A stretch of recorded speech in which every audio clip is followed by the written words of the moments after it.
Je vous remercie d'avoir accepté une interview pour Eurasie Express. Alors, je commence par vous présenter, bien que vous soyez un personnage connu dans les médias. Donc, vous avez été ambassadeur en Océanie et en Afrique. Vous avez eu une expérience industrielle en tant que représentant du groupe Total à Mourmansk. Donc pour un projet d'acheminement du gaz naturel liquéfié avec la société russe Novatek. Vous êtes également essayiste et donc vous avez publié un ouvrage La Russie pour les nuls il y a quelques années de cela, et là vous venez de publier un livre important chez l'éditeur Maisonneuve et Larose qui s'intitule Ukraine, février 2023. J'ajoute à cela que vous parlez le russe, ce qui fait de vous un spécialiste averti de la Russie.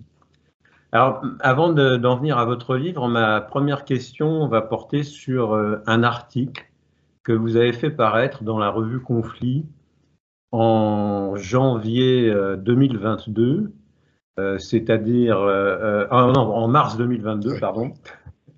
C'est-à-dire une douzaine de jours après le déclenchement de la guerre en Ukraine, le 24 février 2022, où vous proposez néanmoins un plan de paix.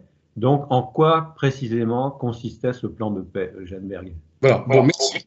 Alors, je crois que la chronologie est importante. Bon, je me suis quand même intéressé aux questions russes, ukrainiennes depuis très très longtemps. J'étais à Kiev en 72, j'ai rencontré les Ukrainiens en 90, et une belle Ukrainienne m'avait dit « Ah, qu'est-ce que tu penserais si l'Ukraine était indépendante ?» Je suis tombé des nues, c'est comme si la Bretagne se rattachait à la Grande-Bretagne. Vous voyez comme quoi, même les esprits dits éclairés ne percevaient pas ce nationalisme. Excusez-moi, c'était à quelle date que… En juin 90. Ah, en juin 90. J'ai été dans un colloque au lac Balaton, où il y avait pas mal de Est-Ouest, c'était avant la chute, c'était juste un an après la chute du mur, un an avant l'ébranlement de l'URSS, et une Ukrainienne est venue me voir, sachant que je parlais russe, et puis elle m'a dit, mais et si l'Ukraine devenait indépendante? Je suis tombé des nues. Elle m'a dit, vous verrez. Eh bien, le 24 juillet 90, sur l'avenue Kresviensky, celle qui coupe Maïdan, la première fois, il y a eu… Khreshchatyk. Il y a eu, ouais, Khreshchatyk, il y a eu un drapeau ukrainien, jaune-bleu. Donc, vous voyez, c'était bien un an avant la chute de l'URSS. Donc, là, le nationalisme ne se cachait plus. Alors, mon article, en fait, il a été écrit en décembre. Au moment même, on se souviendra des pré-négociations, les coups de fil entre Biden et Poutine, 7 décembre, 20 décembre, les fameuses propositions de traité et d'accord du 17 décembre. Et on sentait que la guerre allait venir, mais on n'y croyait pas, bien entendu. Mais enfin, il y avait quand même, et d'ailleurs j'avais commencé mon article, un spectre entre l'Europe, le spectre de la guerre. Alors, j'ai été peut-être un peu timide, j'ai envoyé cet article à un grand quotidien qui ne me l'a pas pris. Quand vous n'êtes pas ancien ministre, ancien ambassadeur à Moscou, vous ne comptez pas en quelque sorte. C'est la réalité, et puis la place est limitée. Et j'ai peut-être été trop timide, j'ai attendu en disant, bon, bah, si les négociations se déroulent bien, c'était une vue un peu optimiste, en janvier, bah, mon article il sera mis au panier. Et finalement, vu les délais de l'impression, je l'ai placé, il y a eu un délai en mars. Mais en fait, l'idée est la suivante, et je crois qu'il faut l'avoir.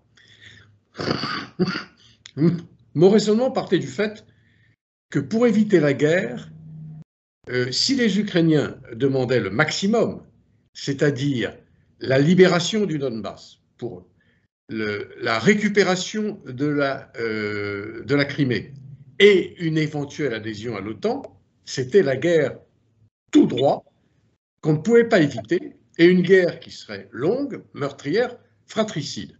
Donc c'est un petit peu la bourse ou la vie, je me suis dit, peut-être, j'allais dire naïf, pas naïf, mais j'avais l'espérance en disant, plutôt que se lancer dans une guerre qui va détruire votre pays, abandonnez pour le moment le statut de la Crimée, mettez-le sous cloche.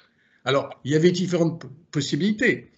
On pouvait faire un statut à Hong Kong, faire un bail de 99 ans. Même, mais on ne l'a pas fait en 14, faire une indépendance de la Crimée, qui n'aurait été ni russe, ni ukrainienne. Ça aurait évité bien des problèmes. Et je rappelle que le 20 janvier 90, il y a eu un référendum peu connu où les Criméens se sont prononcés sur une quasi non-rattachement à l'URSS et non-rattachement à l'Ukraine. Donc vous voyez, la Crimée a toujours été la pomme de discorde. Bon, le Donbass, alors je disais, il y a 3 possibilités. Une autonomie très forte, fédération, une indépendance, mais pas viable, ça c'est temporaire, une intégration à la Russie. Et donc là, bon, sans refaire de l'histoire, c'est une solution. On se souvient, en 19, juste avant la réunion de Normandie du 9 décembre 19, Zelensky voulait faire un référendum.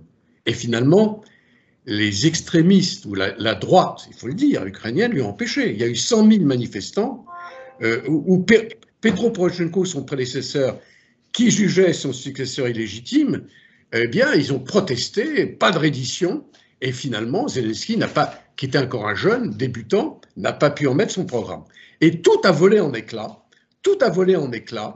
et on arrive au... Excusez-moi, est-ce que je peux vous interrompre là? En ce qui concerne l'évolution de la position de Zelensky, en effet, il a été élu président sur un programme de paix, oui. Et il a accepté le fameux plan Steinmeier. Oui. Donc, on ne va pas rentrer trop dans les détails parce qu'on ne va pas passer 1 heure sur cette première question. Mais concernant la réalisation des accords de Minsk et la pression que Zelensky subissait de la part de l'aile radicale, on va dire, du champ politique ukrainien, est-ce que Poutine, d'après les révélations qu'a fait son conseiller, le fameux mage du Kremlin, Vyacheslav Surkov. Surkov, oui, on avait Vyacheslav Surkov. Est-ce que Poutine avait réellement l'intention d'accomplir les accords de Minsk? D'autre part, vous dites dans votre article que le nœud gordien de la question ukrainienne, c'est la guerre civile qui se déroulait dans le Donbass depuis 2014. Qu'entendez-vous par guerre civile dans le Donbass? Une guerre civile, je crois que les historiens, lorsqu'ils auront les archives, les mémoires, verront quelles sont les arrière-pensées des uns et des autres vis-à-vis de Minsk. Bon, Vyacheslav Surkov, il a disparu de la circulation, il a été remplacé par Dimitri Kozak, l'homme à la basse très forte, et donc on ne sait pas. Bon, chacun manipule l'autre, hein. Chacun a voulu montrer que je voulais t'avoir, ça c'est de bonne guerre, si je peux employer cette expression. Par contre, la guerre civile, dans un sens que c'est un choc de nationalisme. L'Ukraine, un peu d'histoire, qui a mis tellement longtemps à émerger du manteau, entre parenthèses, impérial russe, cette chrysalide qui a été incorporée dans l'Empire, dont l'identité a été niée, dont la langue a été interdite au XIXe siècle, et qui peu à peu est devenue indépendante pendant la révolution bolchevique, pendant quelques mois, quelques années, et ensuite qui a été absorbée et qui a tellement souffert, elle voulait. Et donc pour elle, l'identité, c'était comme sa langue, sa culture. Et de voir un élément russe important, 17% de la population, s'opposer en quelque sorte à son émergence, ça a été un choc de deux mouvements nationalistes, de 2 représentations. Et elle avait encore une notion, je veux dire, ethnique, linguistique, pas encore civique. Elle ne formait pas une nation comme elle est maintenant. On verra après ce qui se passera. Donc, c'est une guerre civile dans le sens que c'est une portion de la population ukrainienne qui est de langue russe, mais de nationalité ukrainienne. Et c'est là que c'est subtil. Par exemple, j'en parle et je vois beaucoup de journalistes qui disent « Ah, Khrouchtchev l'Ukrainien, Brejnev l'Ukrainien ». C'est faux. Khrouchtchev a travaillé en Ukraine, mais il n'est pas ukrainien. Il travaille dans une mine. Et Brejnev, il a commencé sa carrière en 1946 à Dnipropetrovsk pour une grande centrale électrique. Il est né en Ukraine, mais de parents russes. Donc, vous voyez, il était ethniquement russe, mais il est né en Ukraine. Excusez-moi, on s'éloigne un peu de la question. Tout à fait. Ma question sous-entendait le fait que dans ce conflit du Donbass, la Russie la Fédération de Russie, comme vous le montrez d'ailleurs dans votre livre de février 2023, la Russie intervient, est intervenue, et même au départ de ce conflit avec Girkin Strelkov, Bien sûr. qui monte la résistance du Donbass à Sloviansk. Bien sûr, non, non, c'est vrai. Non. Et Borodai qui Bien sûr. monte un noyau de soi-disant État à Donetsk.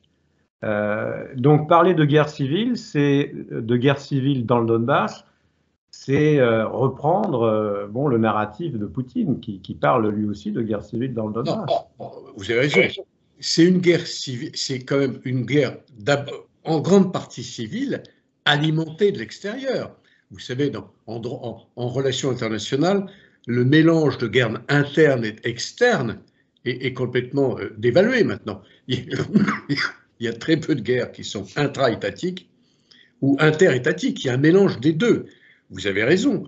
Ça a été le départ, ça a été, comment dire, un soulèvement des franges russophones du Donbass qui n'ont pas accepté l'Euromaïdan, aidés évidemment par des activistes russes, et ça c'est des volontaires. Mais en même temps, il y a eu, l'été par exemple, août 14, il y a eu des chars, il y a eu effectivement de l'artillerie lourde, des bombardiers, des drones. Déjà, il y avait à peu près entre 15 et 20 000 soldats russes qui traversaient la frontière.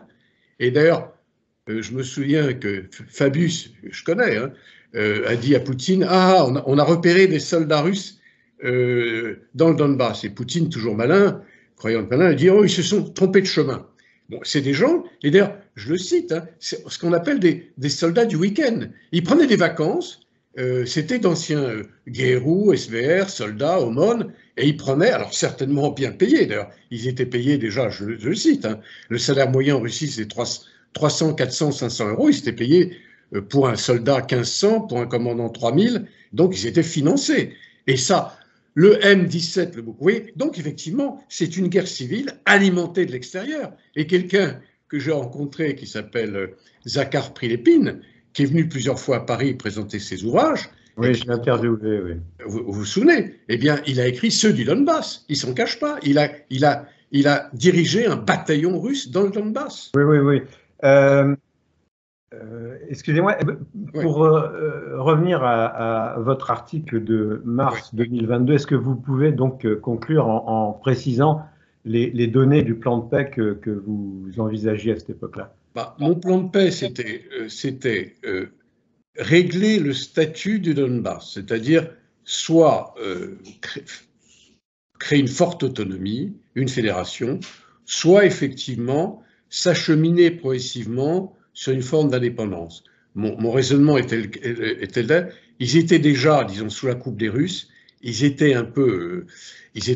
formatés, et récupérer ces territoires, je comprends le point de vue ukrainien, mais ça aurait été un problème difficile, parce qu'ils vivaient dans une autre sphère, nostalgique de l'URSS et tout. Je me suis dit, pourquoi faire une guerre meurtrière, destructrice, pour récupérer 4 millions, et qui sont beaucoup moins, parce que beaucoup sont partis, il y avait plus de 2,5 millions qui vivaient dans la nostalgie. Alors évidemment, d'un point de vue ukrainien, je comprends que c'était absolument impossible, mais c'était une forme de compromis.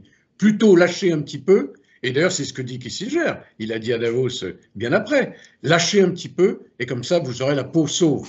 Et en échange,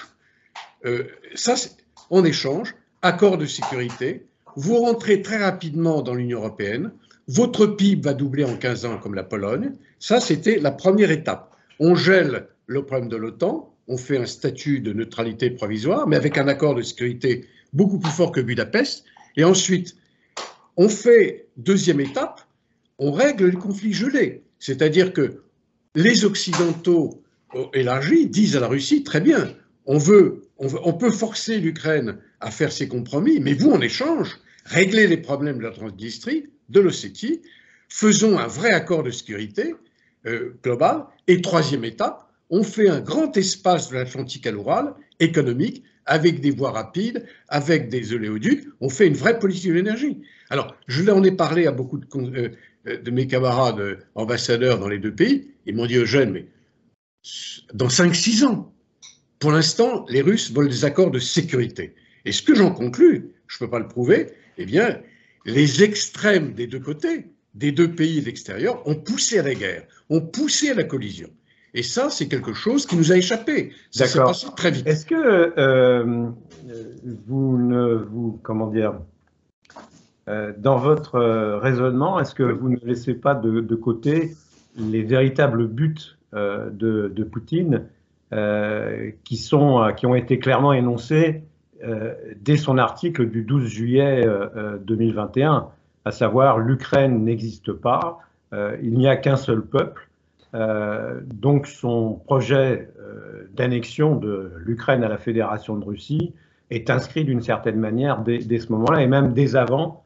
Dans votre livre, vous faites référence à une conversation entre Poutine et George Bush dans le cadre d'un conseil OTAN-Russie en 2008 à Bucarest, où Poutine essaie de convaincre George Bush que l'Ukraine n'existe pas.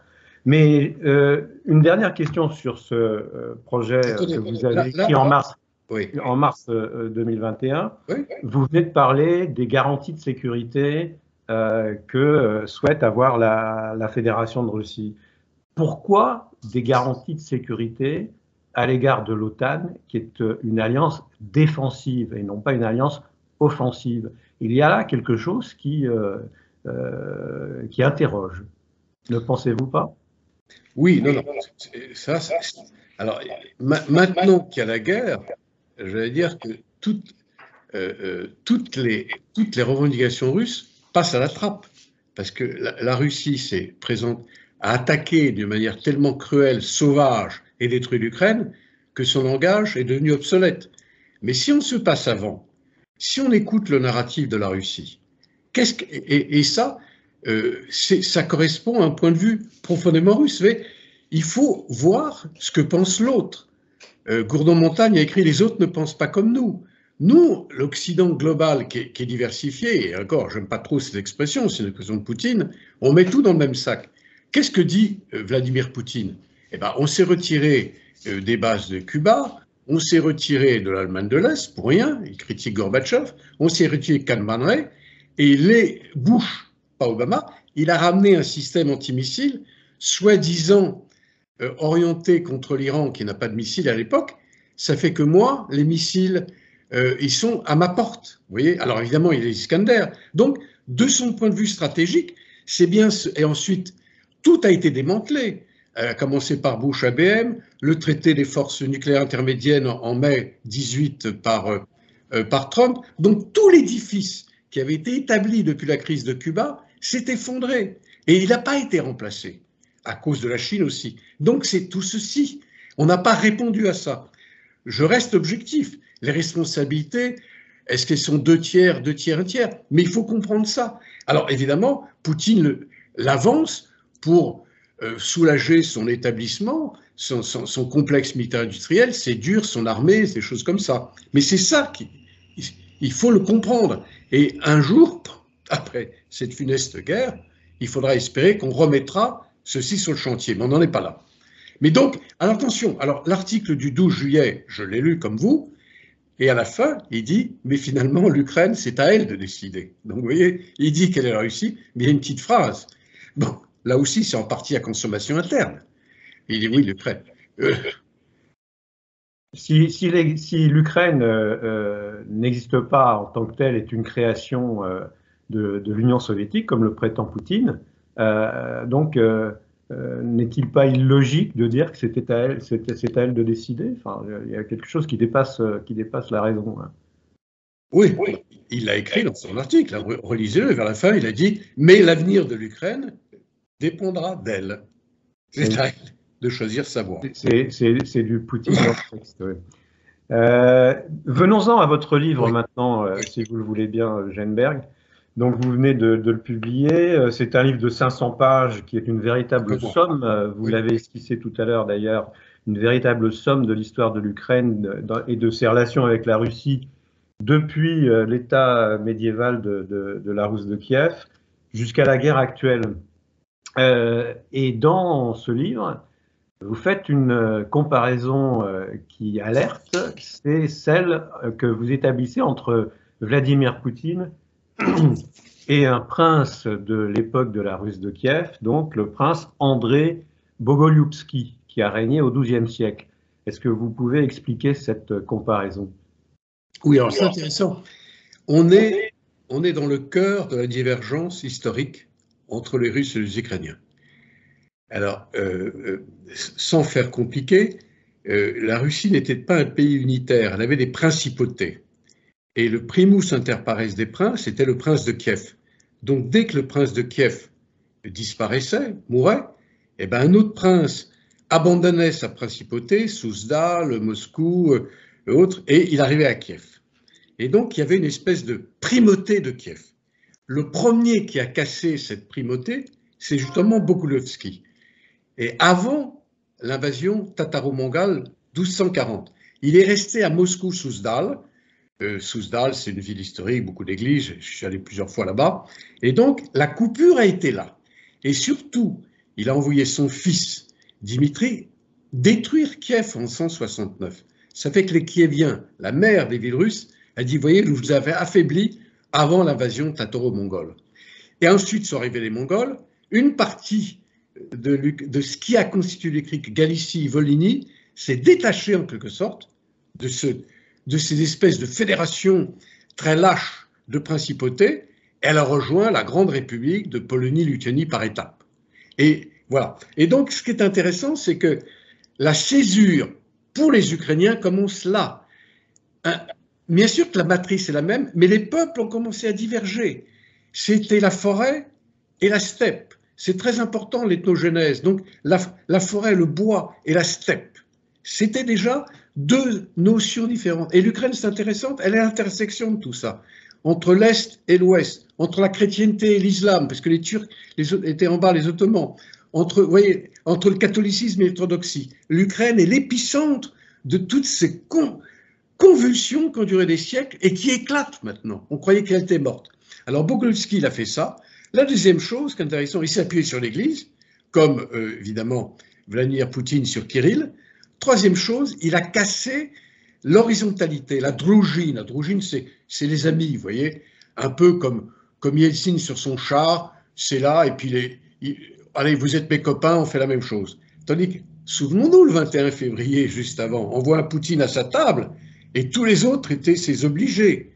Et c'est très intéressant de voir que il y a le même nombre membres du Conseil national de sécurité russe que les boyards, c'était 20 à 25. Et donc, vous voyez déjà, il a installé la première verticale du pouvoir. Donc, c'est déjà cette coupure qui est une coupure politique, religieuse, puisqu'il a mis le patriarcat de Kiev à Moscou par étapes. Donc, vous voyez, là aussi, c'est une querelle religieuse, parce que les églises orthodoxes, certains dépendaient de Constantinople, d'autres de Kiev, les troisièmes de Moscou. Donc, une coupure politique, civilisationnelle, religieuse et territoriale. Et c'est là la coupure qui s'est faite. L'ukrainien provient du vieux slavon, matiné de polonais, et la langue s'est formée à partir du XIVe, XVe siècle. Vous voyez, elle a émergé, comme le français a émergé après le traité de Verdun en 1842. Donc, vous voyez, la nation ukrainienne est tard revenue parce que dès qu'elle émergeait, on lui empêchait d'émerger. Le grand frère russe la traitait un peu de subalterne. Alors revenons au geste initial de André Bogolyubski. Donc la translation du pouvoir de Kiev qu'il détruit, il détruit Kiev 12 ans avant les Mongols. La translation du pouvoir de Kiev au nord-est, dans les forêts du nord-est, des steppes du sud aux forêts du nord-est, comme vous l'avez dit, est une décision qui a une raison politique. Mais si l'on suit deux historiens de la Russie qui sont Michel Heller et Hélène Carrère d'Ancos, cette motivation politique est liée aussi au fait que la population de Kiev s'était révoltée contre le père d'André Bogolyubski, qui était donc Yuri Dolgorouki, parce qu'il y a il y avait une tradition démocratique d'une certaine manière dans la Kiev de la Rousse, qui était le Vietché, c'est-à-dire l'Assemblée des notables et des représentants, y compris du peuple. Et en effet, André Bogolyubsky a voulu châtier Kiev en la détruisant, d'avoir remis en cause cette autocratie dont il est d'une certaine manière l'inventeur en Russie. Et ses descendants vont d'ailleurs détruire des villes du nord-ouest de la Russie qui sont Novgorod et Pskov, qui étaient des républiques donc administrées par des Vietchés également. Donc il s'agit en effet d'instaurer une autocratie. Est-ce que ce n'est pas, selon vous, le péché originel de la Russie que d'avoir détruit ces embryons de démocratie à Kiev et dans le nord-ouest de la Russie? Tout à fait. Bon, je crois qu'il ne faut pas trop s'apesantir sur ces problèmes historiques qui n'intéressent qu'un cercle de spécialistes, mais vous avez raison. Il y a un ouvrage qui a été écrit, et je l'ai recensé, et Jean-Pierre Arignon, que j'ai connu à Moscou en 72, qui a écrit une très belle histoire de la Russie chez Perrin, et qui est décédé il y a 2-3 ans. Il y avait un point de vue russo-centré, à mon avis. Oui, assez, bien sûr. Mais non, bien sûr. Mais effectivement, Novgorod, c'était la seule ville russe qui appartenait à la Hanse. Et une ville, effectivement, c'est Ivan le Terrible qui l'a détruit. Il y avait un très beau film sur la chaîne culturelle russe qui montrait. Et beaucoup de gens s'interrogent si le centre du pouvoir avait été Novgorod et pas Moscou, l'histoire était différente. Mais il faut comprendre que les Russes vivent avec une mentalité impériale et ils ne s'en sont pas débarrassés. Parce que Moscou, la forte, c'est le rassembleur des terres russes. Novgorod aurait été une fédération. Avec une approche démocratique, horizontale, égalitaire, jamais ils auraient fait cet amas de force. Ils ne se seraient peut-être pas libérés des Tatars, 1380 Kulko. C'est un petit peu comme les Espagnols qui ont brisé. La Pologne et la Lituanie s'en sont bien débarrassés avec d'autres structures politiques. Oui, oui. Mais elles se sont effondrées après. Et oui, c'était le déluge. Pas sous les coups de boutoir des Mongols. Non, mais ils étaient plus hauts. Bon, pour terminer sur votre comparaison, puis-je suggérer que, en effet, Poutine a des traits communs avec cet André Bogolyubsky, dans la mesure où il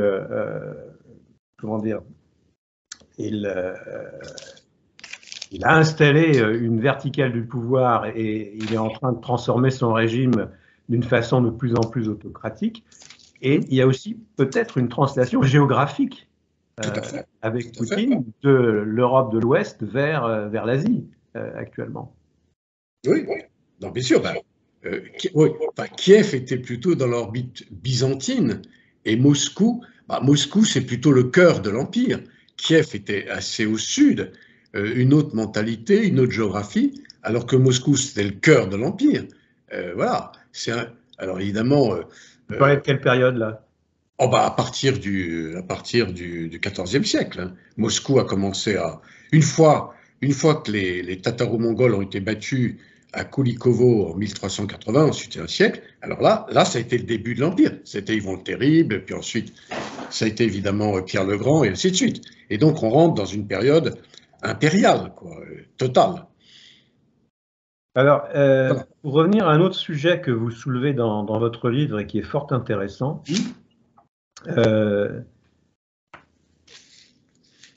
vous montrez que donc l'Ukraine a été confrontée dans sa volonté d'indépendance à deux puissances régionales, qui étaient justement donc la République des deux nations, Pologne-Lituanie, d'une part, et la Russie d'autre part.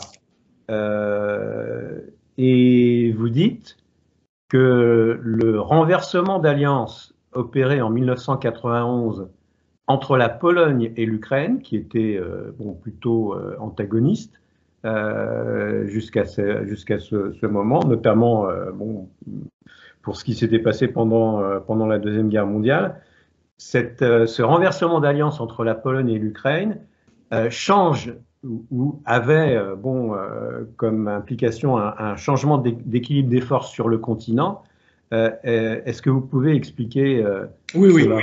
Alors là, j'ai un chapitre où je dis le chemin de l'Europe passe par la Pologne. Ça, c'est très intéressant et c'est relativement peu connu. Bon, je me suis occupé de franco-allemand, la grande réconciliation. Eh bien, dès avant l'indépendance, une délégation polonaise s'est issue des élections démocratiques que vous connaissez du 4 juin 89. C'est Wałęsa, c'est tous les démocrates qui sont au pouvoir, et ils se disent il faut qu'on aide l'Ukraine. Et il faut surtout qu'on renonce aux frontières, à la Galicie, ainsi de suite. Il faut qu'on renonce. Parce que, alors, vous savez qui est derrière cette stratégie? Il y a Michnik, il y a pas mal d'autres gens. Hein. Il y a Kuron. Quelqu'un qui œuvrait ici en France, c'est Jerzy Giedroyć, qui était le directeur de la revue Kultura. Vous connaissez? Non, je ne connais pas. Mais c'est intéressant, effectivement. Et donc, pour la première fois, une délégation, je cite le ministre des Affaires étrangères polonais, va à Kiev, et pour la première fois, il a un interprète ukrainien, ce qui plaît aux Ukrainiens, et pas russe. Et donc, ils ont aidé Kravchuk, qui est né en Galicie d'ailleurs. Et c'est intéressant. Voilà un idéologue, responsable biologie du Parti communiste ukrainien, qui est devenu un vrai nationaliste. Et il a compris. Et c'est lui qui a fait basculer. C'est lui qui a gagné contre Yeltsin le 8 décembre 91. Donc, il a été porté par ce mouvement. Et ce mouvement national, je l'explique, Drac, qui a commencé dans les années 60, les dissidents avant la Russie, ensuite Tchernobyl, ainsi de suite, il a imprégné le peuple polonais parce que précisément, le peuple ukrainien, bien sûr, parce que les Polonais leur ont tendu la main en disant on vous reconnaît comme identité et on veut avoir des relations d'État à État avec vous. C'est tout à fait important, en effet. Mais en quoi ça change l'équilibre des forces sur le continent, ça, alors ça, potentiellement. Alors ça, c'est ce que j'appelle le syndrome de Lublin. Ça, c'est une explication qui m'est personnelle. Bon, je l'ai peu vue et elle semble... En quoi consiste-t-elle? Alors, elle consiste en voilà. Le 20 juillet 2020, donc vous voyez, on est en plein confinement. Pologne, Lituanie et Ukraine passent le triangle de Lublin. On a le triangle de Visegrad, on a le triangle de Weimar, Pologne. Et donc ces trois pays, qui faisaient partie du même aire géopolitique, la République des Nations, passent un accord politique. Ils créent même une brigade avec un écusson. Et moi, je suis intimement convaincu que, alors, il y a eu d'autres causes. Il y a eu la plateforme de Crimée en 91, il y a eu l'accord stratégique entre États-Unis et Ukraine en novembre, et ainsi de suite. Restez sur le triangle de Lublin. Alors, le triangle de Lublin est intéressant parce que quelques jours après, il y a eu ces élections truquées en Biélorussie. Le Batka Loukachenko, au pouvoir depuis 1984, son pouvoir pourrait chanceler. Alors évidemment, c'est un vœu pieux. Mais si effectivement le mouvement populaire biélorusse, qui était très faible et qui a été battu, aurait pu émerger, eh bien, la Biélorussie, qui faisait partie de la Lituanie, c'est tout cet ensemble, c'est-à-dire Pologne, Lituanie, Biélorussie. Mais vous dites que le mouvement populaire biélorusse était faible? Il a été battu, il a pas. Bon, enfin, il existe, mais il n'a pas. À l'été, mais les manifestations monstres qui ont eu lieu à Minsk et dans toute la Biélorussie. Non, faible dans la mesure où il a pas renversé le pouvoir. Voilà. Oui. Oui, oui. Alors, vous savez pourquoi? Oui, bien sûr. Non, mais bon, mettons une parenthèse. Simplement, pour moi, c'est la peur qu'a eu Poutine de se voir constituer à sa porte, dans son étranger proche, un bloc de 110 millions d'habitants qui aurait repoussé la Russie aux frontières de l'Ivan le Terrible et qui aurait fait d'elle une puissance asiatique plus européenne. Et ces taxes, il aurait peu ou prou rejoint la famille euro-atlantique à un moment. Et c'est ça. Alors Poutine, en juillet 20, il a changé la Constitution, il a introduit il a coulé dans le marbre ses principes, le mariage c'est un homme et une femme, l'histoire est sacrée, on ne remet pas en cause la religion, et ainsi de suite. Donc, et il a détruit l'opposition et la presse libre. Oui, bien sûr, oui. Et ce qui restait de presse libre. Bien sûr, bien sûr. Qu'il s'est attaché à détruire tout au long de le raisonnement que je fais, c'est qu'il a coulé dans le marbre le premier pilier de son œuvre, où il serait rentré dans l'histoire, et le deuxième, il s'est dit, j'aurai bientôt 70 ans, j'ai un pouvoir quasiment absolu, personne d'autre que moi ne pourra récupérer ou neutraliser l'Ukraine, après moi, bon, il y aura d'autres choses, je le fais, et j'attends le moment le plus favorable. Mais dans la pensée, il devait l'avoir depuis l'été 2020, confinement. Et ensuite est arrivé évidemment la débâcle en Afghanistan à Kaboul, l'Azous, il ne faut pas oublier. Donc peut-on négocier avec Poutine, pour revenir à la première question de notre entretien? Il a ces projets que vous dites là, présentement. Peut-on négocier avec lui? On pouvait peut-être avant, mais pas certainement. Maintenant, il me semble que ça sera difficile de négocier avec lui, mais on ne peut pas exclure cette possibilité dans les mois à venir. Tout dépendra de l'équilibre des forces sur le terrain. Tout dépend également de l'équilibre des forces. Pour l'instant, ça ne bouge pas aussi. Les gens croyaient qu'il serait assassiné, qu'il y aurait un coup d'État, qu'il y aurait une bombe populaire. C'est très peu probable jusqu'à présent. Donc, et pour l'instant, vous voyez, j'ai évolué parce que j'ai écrit une possibilité où j'esquisse dans un chapitre toutes les sorties. C'est une hypothèse qui a été lancée par beaucoup de gens. Il cédera la voie en 24. S'il a un successeur type Medvedev qui lui est très attaché, ou il préserve sa fortune, ou il est président du conseil militaire comme Deng Xiaoping, il en a pour l'éternité. Mais même ça, je doute maintenant, il va rester.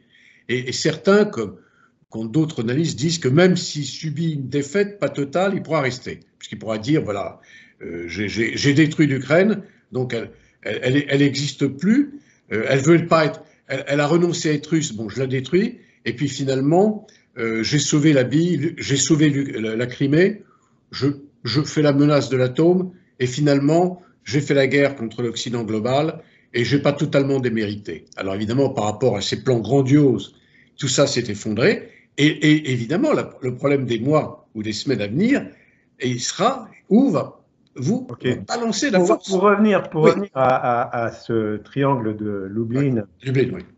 Et à la révolution biélorusse qui donc s'ajoutait à tout cela, la crainte de Poutine était-elle seulement de voir repousser la Russie vers l'Asie, ou n'était-elle pas plutôt une crainte politique de l'effet d'un bloc slave démocratique à son ouest sur la population russe et le changement de régime que cela pouvait provoquer, c'est-à-dire en fait l'écroulement de son système?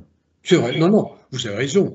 Vous avez tout à fait raison, c'est un très bel ajout. Il n'y a jamais une cause unique, c'est les deux, évidemment. C'est que son système qu'on a vu, qui est un système clanique, certains l'appellent mafieux, un système très inégalitaire, où effectivement il y a la répartition de richesses, pouvoir et tout absolu, et donc les représentants ça. Vous avez d'accord. Il y a les deux, il y a l'optique géopolitique et l'optique évidemment politique. On ne peut pas accepter qu'une partie du monde slave adopte, et les mœurs, et là aussi, c'est civilisationnel, adopte les mœurs américaines. Là aussi, quand vous lisez, comme moi, la presse russe, on voit très bien qu'ils critiquent les woke, les LGBT. Pour conclure, Eugène Berg, sur ce point donc, qui concerne un enjeu essentiel dans l'histoire du XXe siècle, à savoir la domination de l'isthme du continent, qui va de la Baltique à la Turquie. Cet isthme du continent, donc, qui a également été, vous l'écrivez dans votre livre, à la création de l'État de Kiev. Hein, ouais. C'est la route des Varegs aux Grecs. Au XXe siècle, cet isthme du continent est occupé par Staline en 1945, avec donc les accords de Yalta. Il change de main en 89 avec l'écroulement de l'URSS et donc l'adhésion à l'OTAN et à l'Union européenne de toutes ces nations qui se trouvent donc dans cette aire géographique. Est-ce que la volonté de Poutine n'est-elle pas de récupérer cet isthme du continent? Oui. Est-ce que ce ne sont pas là ces véritables buts de guerre? Non, il l'a perdu. Alors, j'ai cité le triangle de Lublin, mais il faut ajouter l'initiative des trois mers, ITM, connue sous le nom d'initiative des mers Baltique, Adriatique et mer Noire. 12 pays. Et Trump a assisté. Donc, il y a l'axe Baltique, mer Noire, mais il y a aussi un triangle. Et il y a des pays comme l'Autriche, la Bulgarie, la Croatie, la République tchèque, l'Estonie, la Hongrie, vous voyez, la Pologne, et ainsi de suite. Et il y a, tous sauf l'Autriche ont été occupés par le gouvernement fantoche de l'URSS. Donc, il y a déjà un regroupement de ce qu'on appelle la troisième Europe. Et là, si cette initiative est rejointe par la Biélorussie et par l'Ukraine, c'est toute cette troisième Europe qui peu ou prou s'associe au monde euro-atlantique, qui est tenu par Poutine et son régime, et là, ils ont une véritable capacité de munitions. Je l'explique, on n'a pas le temps. Je fais une division entre puissances macro-régionales, celles qui sont partout, transrégionales et régionales. La Russie joue son statut, non pas de grande puissance, elle a perdu le statut macro-régional. Elle ne peut plus. Bon, elle intervient au Sahel par Wagner, mais elle joue son destin de puissance transrégionale. C'est le heartland de Mackinder. C'est là le centre de l'Eurasie. Et voilà pourquoi la Chine s'y intéresse. C'est intéressant. Donc celui qui possédera totalement cette région importante, puisque c'est quand même 12 pays, avec un potentiel culturel, économique, des liaisons. Et cette guerre est fratricide et destructrice. Les milliards, les centaines de milliards qu'on aurait pu dépenser à faire des axes nord-sud, des trains à grande vitesse entre Saint-Pétersbourg, Odessa, des interconnexions électriques, énergétiques, tout ça a volé en éclats. Et il y avait des plans là-dessus. Vous voyez, c'est peu visible. Les Chinois se sont intéressés à ça également. Vous voyez, ou de la soie. Donc, toute cette troisième Europe qu'on aurait pu incorporer, une ère, malgré tous ses défauts, de liberté, de droits de l'homme, d'indépendance de la presse, eh bien, toute cette frange orientale de l'Europe, eh bien, elle participe pas, elle est en train d'être détruite par cette guerre. Vous répondez en partie à la dernière question que je voulais vous poser sur le nouvel ordre mondial sur lequel vous interrogez à la fin de votre livre. Comment le voyez-vous Alors, le nouvel ordre mondial provoqué par cette guerre? Alors, là aussi, beaucoup de gens parlent de nouvel ordre. Pour l'instant, l'ONU est toujours là. Elle est toujours là. C'est d'ailleurs l'ordre. Je l'ai décrit dans un autre livre. Pas beaucoup entendre.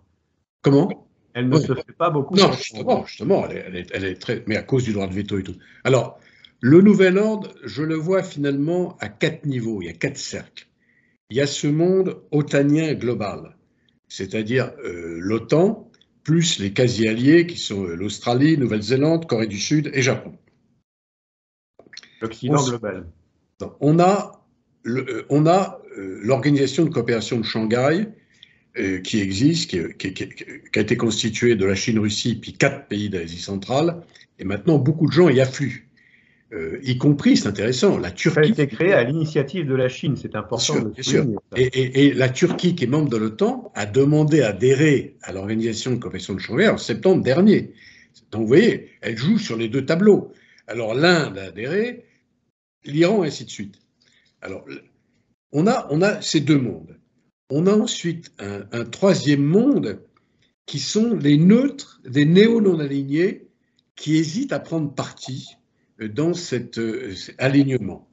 Et ils savent très bien que maintenant, on n'est plus un monde bipolaire, mais peut-être tripolaire. Ils doivent se déterminer. Bipolaire, c'est-à-dire disons que c'est stratégique. États-Unis, Russie, Chine.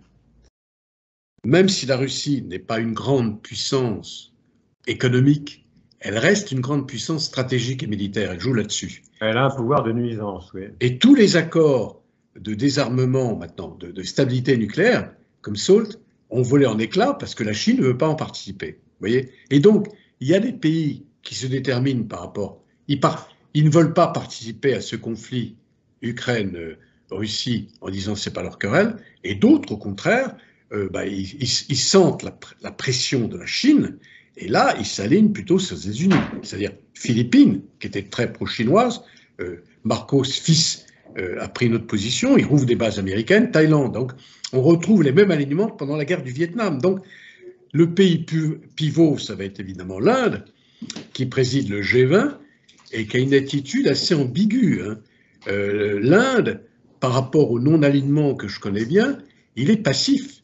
Il est en train de... Vous avez vu les éclats de rire qui ont bien sûr. accueilli la déclaration stupide de Lavrov, bien sûr.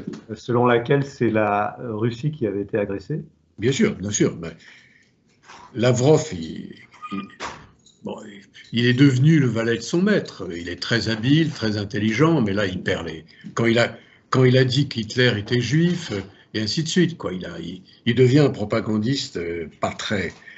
parfois, mais il est très habile. Non, ce que je veux dire, c'est qu'il y a ces deux mondes, OTAN élargi, OCS. Il y a ensuite un troisième monde qui est les non-alignés, actifs plus ou moins, et un quatrième qui est exclu, c'est-à-dire vraiment les franges, quoi. C'est une partie de l'Amérique latine, une partie de l'Afrique et une partie de l'Asie.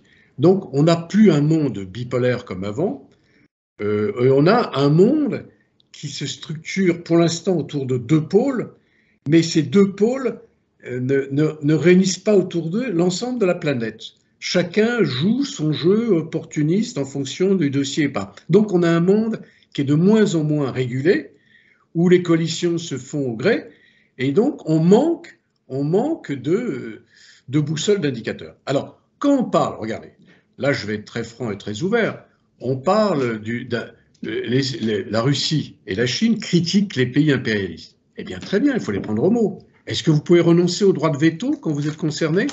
Vous critiquez les puissances impérialistes qui imposent leur position. Et pourquoi vous êtes toujours attachés au droit de veto? Messieurs, renoncez à vos droits de veto. Montrez que vous êtes démocrate, que vous prenez tout le monde. Ah ah, il faut les prendre au mot, vous voyez. Donc il faudra restructurer le Conseil de sécurité. Et c'est quelque chose qui est juste depuis 40 ans. C'est ça le nouvel ordre. C'est pas les puissances traditionnelles de 45 qui vont régenter le monde. Le Conseil de sécurité est obsolète. Il a trop d'Européens. Il n'a pas assez d'Africains, d'Asiatiques, de Latino-Américains. Il faut restructurer la posture de vote. C'est ça le nouvel ordre. Donc un processus de décision plus démocratique, plus partagé. Et ensuite, effectivement, il y a tout l'ordre économique. Mais là, l'ordre, je n'ai pas le temps d'en parler maintenant, c'est ce que j'appelle ce qui est passé à la guerre froide. On est passé de one world à two worlds. On a des normes différentes, on a la bataille des microprocesseurs. Et maintenant, on aura un monde occidental qui voudra rapatrier toute la construction des microprocesseurs, et la Chine va établir sa position, la Russie va dépendre d'elle. Donc les normes environnementales, technologiques et autres vont peu à peu se séparer, et on n'aura plus un monde unique, un monde de libre commerce. Même les investissements, il y a une expression qui est bien connue, friend of sharing, on demande aux sociétés d'investir dans des pays amis. Regardez la Chine, pour l'instant les Allemands n'ont pas fait. Donc tout ça est en cours. Alors je ne parle pas de l'énergie, enfin si, il faudrait en parler de l'énergie, qui est un gros problème. Pour l'instant, la grande interrogation, c'est de savoir si le monde peut se passer du pétrole et du gaz russe. Alors, sans donner trop de chiffres, la production de pétrole russe, c'est 12% de la production mondiale, 10 à 12, c'est-à-dire 10 millions de barils. Pour l'instant, on l'a remplacé facilement parce que la Chine est sous confinement et elle consommait moins. Si la Chine commence à avoir une croissance à 5%, elle va augmenter sa consommation d'1-2 millions de barils. Vous savez, en pétrole, c'est déjà des quantités qui comptent. Donc les prix vont augmenter. Ils étaient à 138, ils sont tombés à 85, ils peuvent remonter à 100. Et là, malheureusement, le consommateur occidental va le prendre mal. Le gaz aussi, c'est pour ça que j'ai toujours dit que le moment de vérité arriverait avant l'été. Pour l'instant, on manquera de gaz, disons, entre 30 et 50 milliards de mètres cubes. Je rappelle que l'Europe, avant cette guerre, importait 155 milliards de gaz à la Russie et elle s'en est débarrassée, en quelque sorte, très rapidement, parce qu'elle a acheté au prix fort. Et est-ce que ça va continuer? qu'en la Chine. Alors pour l'instant... Alors, est-ce que ça va continuer? Certains sont dubitatifs sur cette question, et le fait est qu'en janvier, le budget russe a subi une forte diminution du fait de la diminution des prix de l'hydrocarbure et de la perte des marchés occidentaux. Dernière question, petite question concernant les conséquences de cette guerre. Ne sont-elles pas pour la Russie dans le choix, dans ce qu'elle va, dans son destin plutôt, de devenir un vassal de la Chine ou de rejoindre par une transformation de son régime, un changement de régime, de rejoindre donc ce triangle de Lublin et cette Europe occidentale, de façon à constituer réellement un troisième joueur dans cet équilibre mondial entre la Chine et les États-Unis. Votre question est très bonne, mais il est très difficile d'y répondre. Alors, l'avenir le dira. Alors, pour la Chine, il est évident que, bon, la Chine et l'Inde, c'est connu, maintenant on le voit très bien, ils achètent à prix bradé 30 à 40% de moins. Et d'ailleurs, l'Inde, qui n'importait rien, elle a 2 raffineries, et elle exporte les produits raffinés en Europe. Là aussi, on fait des sanctions, mais on achète du pétrole russe par la Chine, par l'Inde, on ne peut pas s'en passer. Combien de temps ça va durer? Mais effectivement, le budget est en déficit. M. Soulianov, qui était contre la guerre, comme Elvira Naboulina. Et ça devrait s'aggraver. Hein. Oui, bien sûr, c'est maintenant qu'on commence, parce que le plafond des 60 arrive. Donc pour l'instant, 22, ça a été tout bénéfice pour eux, parce que les prix étaient élevés. Eux-mêmes ont diminué leur production de 500 000 barils, et donc là, ils auront un budget. Mais pour l'instant, le budget russe, il est formaté à $40. Mais il faut regarder l'avenir. On n'a pas le temps. Biden est en train d'investir 2 trillions de dollars, 2000 milliards de dollars dans les microchips, dans IRA, dans les industries nouvelles, dans l'hydrogène vert, dans les batteries électriques. 2000 milliards en 10 ans par rapport à là. Si ça marche, les États-Unis, j'y crois toujours parce qu'ils sont quand même forts, ils vont le faire. Où est la Russie? Elle met tout dans l'armement. 1 million de ses élites sont parties. Sa recherche-développement, c'est 1,1% du PIB. Elle s'appauvrit, elle deviendra uniquement un producteur de matières premières, d'armement, de moins en moins, puisqu'on a vu l'efficacité. Elle dépendra des marchés chinois, indiens, et donc elle s'isole. Alors pour l'instant, elle vit dans sa bulle, dans son histoire, dans son passé, dans la gloire. Tout ça, c'est abreuve. Dans son délire. Oui, dans son délire. Et malheureusement, ce peuple qui a formé tellement de génie, il est, vous savez, Tchekhov, j'adore Tchekhov, c'est un homme il a écrit la chambre numéro 6, c'est-à-dire, je ne veux pas faire de parallèle surtout, où le chef de l'hôpital psychiatrique est très copain avec ses malades, et puis il discute avec les malades, puis à la fin on le prend pour un malade lui-même, puis on l'enferme lui-même. Et bien Tchekhov, il a dit toute la Russie, c'est la chambre numéro 6. Malheureusement, le pauvre Tchekhov a une partie raison. C'est ça le drame de l'Europe. On a perdu la Russie, elle s'est perdue elle-même. Est-ce qu'elle va revenir? Je ne veux pas être trop pessimiste. C'est pas facile. Elle est tellement diversifiée. Elle a toujours vécu dans ce corset. Il y avait des gens comme Sakharov, des gens comme même Gorbatchev, qui était un social-démocrate, qui croyait. Tandis que maintenant, on a une nouvelle caste. Par exemple, tout à l'heure, je parlais de Soloviev, il a cru être tué. Mais c'est le produit même de cette adolescence post-soviétique. Ils ont fait les meilleurs lycées. L'argent, la gloire, c'est des gens cyniques qui n'ont aucune valeur. Pour eux, c'est l'argent, le pouvoir et l'influence. Voilà. Et c'est ça, malheureusement, ce pays qui a formé tellement de gens, il a expulsé de son sein des éléments valables avec lesquels on pourrait établir un dialogue. Est-ce que ça va renaître? Eh bien, on verra. Mais pour l'instant, c'est fermé pour au moins 1 an, sinon 2, quoi. Et d'ici là, il y aura beaucoup de dégâts, beaucoup de destruction, et on ne sait pas comment on va tenir les uns les autres. Très bien. Écoutez, Eugène Merck, je vous remercie pour cet entretien très, très complet. Je rappelle donc votre livre « Ukraine Maisonneuve et la Rose. Et j'informe également, si vous le permettez, pour ceux que ça pourrait intéresser, que vous allez donner jeudi prochain, 9 mars, à la Société de géographie 184 boulevard Saint-Germain, une conférence intitulée « Ukraine vers un nouvel ordre mondial ?» Point d'interrogation. Merci Eugène Berg. Au revoir. Merci de votre question et ça a été un plaisir. Je vous en prie.